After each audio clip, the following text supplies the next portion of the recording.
Salve nação rubro-negra, eu sou o Marcos Souza e vocês estão no Papo de Urubu. Vamos fazer aqui um bate-papo agora rapidinho nesse vídeo sobre como foi a movimentação do mercado nessa temporada de 2022 até agora. Bom, vocês lembram que final de 2021, Braz e Spindle foram muito criticados por terem ido para a Europa para fazer um mochilão lá, para vir com uma mochila cheia de jogadores da Europa e não trouxeram ninguém. Bom, essa crítica ecoou também aqui no Papo de Urubu, mas parece que com a virada do ano e as coisas se acertando, o time começa a ficar mais robusto e a gente vai falar um pouquinho sobre isso e sobre a parte financeira. Então, antes de a gente começar esse vídeo aqui, não esquece, deixe seu like para ajudar no engajamento aqui do canal, se inscreve aqui no canal para ajudar o nosso trabalho e compartilha esse vídeo com os amigos e vem comentar com a gente aqui o que vocês acham dos valores e dos atletas que nós vamos falar. Lembrando, não é nenhuma especulação, é só compra já concretizada que a gente vai estar falando por aqui para a gente ter embasamento. Os números não são exatos, porque ninguém sabe os números exatos, tem sempre alguma coisa que flutua para cima ali por conta de comissão de agente. Então a gente vai trabalhar em cima dos números que foram veiculados na imprensa. Então vamos lá, começando o nosso vídeo aqui no Papo de Urubu, a venda do Michael, que foi concretizada em janeiro, no valor de 45 milhões e meio de reais. Bom, saldo positivo até aí então, né? Michael foi vendido, era um reserva de luxo, foi o artilheiro do Campeonato Brasileiro do ano passado, mas até então era reserva, porque o titular da posição era o Bruno Henrique. Ele jogava quando o Bruno Henrique não estava bem fisicamente ou suspenso. Então, 45,5, ou seja, 45 milhões e meio de reais é o saldo que o Flamengo fez com o Michael. Até aí, horroroso, né? Porque a gente perdeu um jogador que foi importante na temporada, mas não tinha chegado ninguém até então. No mesmo dia, para a torcida não ficar muito frustrada, o Flamengo anunciou o Marinho, vindo do Santos por 7 milhões de reais. Bom, tudo bem, não é para a mesma posição, vai jogar do outro lado, e acaba que o Marinho está sendo um reserva no time do Paulo Souza. Mas é um jogador que agrada a torcida do Flamengo, eu não vi nenhum torcedor ainda reclamando da contratação de Marinho. Para o elenco é muito importante, fez gol na estreia e com certeza vai agregar demais na temporada do Flamengo. Então o Flamengo vende um atacante por 4 milhões e meio e traz outro por 7 milhões. Ok, idade diferente, mas a gente está falando sobre valores e elenco aqui. Depois, no mês de fevereiro, o Flamengo anuncia a chegada de Fabrício Bruno, vindo do Red Bull Bragantino por 15 milhões de reais. Bom, gastamos 22 até agora. E Fabrício Bruno chega para uma posição extremamente carente, que é a defesa do Flamengo, que precisava ser reforçada. A gente tem Léo Pereira e o Gustavo Henrique, que não convence. Tem a garotada da base, como o Noga e o Otávio, que ainda não são uma realidade no profissional. E o Rodrigo Caio, que anda se machucando com frequência. Então, a única certeza que a gente tem hoje é o Davi Luiz. Fabrício Bruno vem atuando bem e ganhando espaço, se tornando titular na defesa do Flamengo. Então, a movimentação do mercado do Flamengo aí começa a ficar interessante. Gastamos menos do que arrecadamos com a venda, trouxemos 2 jogadores e começa a ficar fortalecido o time. Chega então o mês de março. Olha que curioso, uma contratação por mês.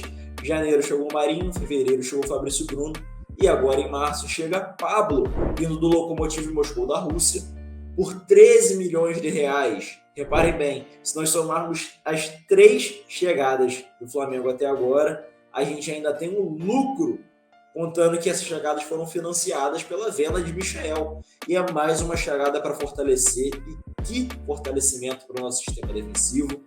O Pablo chega para ser mais um xerife na zaga, junto com o Rodrigo Caio e Davi Luiz. Cabe tanto xerife assim na zaga? Comenta aqui com a gente.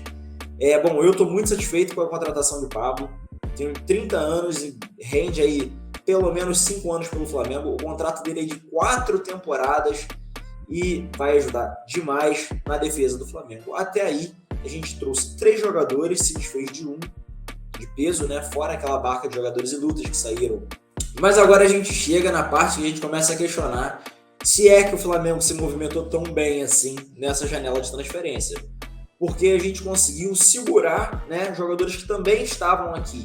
São jogadores que não são novidades para nós, mas que vão ajudar também no desempenho do time, como, por exemplo, o Thiago Maia. O Flamengo acertou a compra do Thiago Maia por 25 milhões e meio de reais vindo do Liga. Metade do valor dele, na verdade, né? Porque o Flamengo pagou aí algo em torno de 4 milhões de euros e o valor que era acordado era o dobro. Mas como que o Flamengo conseguiu isso? O Flamengo comprou 50% dos direitos do atleta e não 100%. Então o Lille mantém 50% para uma possível venda futura e o Flamengo consegue o jogador de certa forma até barato, porque o Thiago Maia é um bom jogador, né?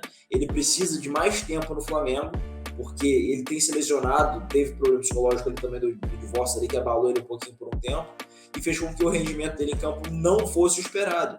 Mas, no geral, o Thiago Maia tem sido um ótimo jogador com a camisa do Flamengo. Então, vamos ver se é mais uma contratação aí que vai compensar o valor investido ao longo do prazo, né? Agora, se a gente acrescentar o Thiago Maia na nossa conta, o Flamengo começa a ficar no vermelho, partindo do princípio que a gente tem o dinheiro do Michael para contratar. Mas lembrem-se, o Flamengo tem em torno de 120 milhões para a contratação esse ano.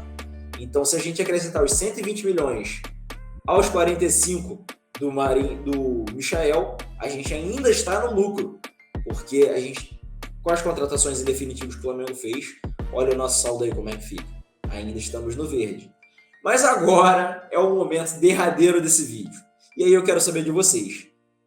Cancela a compra? Porque é uma compra que ainda não foi firmada. Essa não está no papel como as anteriores. Ainda dá tempo de voltar atrás. Ficaria extremamente feio. O Flamengo divulgou que aparou mais alguns pontos aí dessa negociação com o Manchester United por Andrés Pereira, que é uma compra no valor de 60 milhões de reais. Muita gente achando que é um jogador extremamente caro, mas tem um detalhe. O valor que o Flamengo teria que pagar ao Andrés Pereira ano passado, se quisesse ficar com o jogador em definitivo, era de 121 milhões de reais. Então, ainda sendo caro, o Flamengo conseguiu pagar metade do valor. Cabe saber se o jogador vai se recuperar psicologicamente? Eu vejo o futebol com o Andrés Pereira, tá? E eu falo isso desde o início. O Andrés Pereira é um bom jogador. O que está acontecendo com ele é um mau momento psicológico que afeta o jogador. A gente viu o Isla passando por isso na época do divórcio, quando ele ficou longe das filhas. Até hoje, o Isla não está jogando bem. A gente viu o Michael jogando muito mal nas primeiras temporadas e a gente viu a diferença que teve quando ele conseguiu recuperar a cabeça para fazer com que o corpo respondesse ao que a cabeça estava mandando, porque quando o jogador está mal psicologicamente, é afetado também o desempenho físico dentro de campo do atleta. E aí a gente chega então ao Andrés Pereira, 60 milhões. Será que vale a pena? Bom, ainda não está definido, mas a gente continua no verde. E aí, qual é o balanço que vocês fazem dessa janela do Flamengo? Lembrando, o Flamengo ainda vai contratar mais após esse vídeo aqui. Nós estamos falando do que já foi consolidado até este momento. É isso, eu quero saber o que vocês acham dos valores, se o Flamengo se movimentou bem e a opinião de vocês sobre quem chegou e se vale a pena ficar com o Andrés Pereira em definitivo e se o valor é alto demais, como a maioria das pessoas vem dizendo aí na internet. Agora que vocês sabem que o Flamengo está pagando metade do que estava sendo acordado no início do empréstimo. Saudações rubro-negras, o papo tá dado e fomos!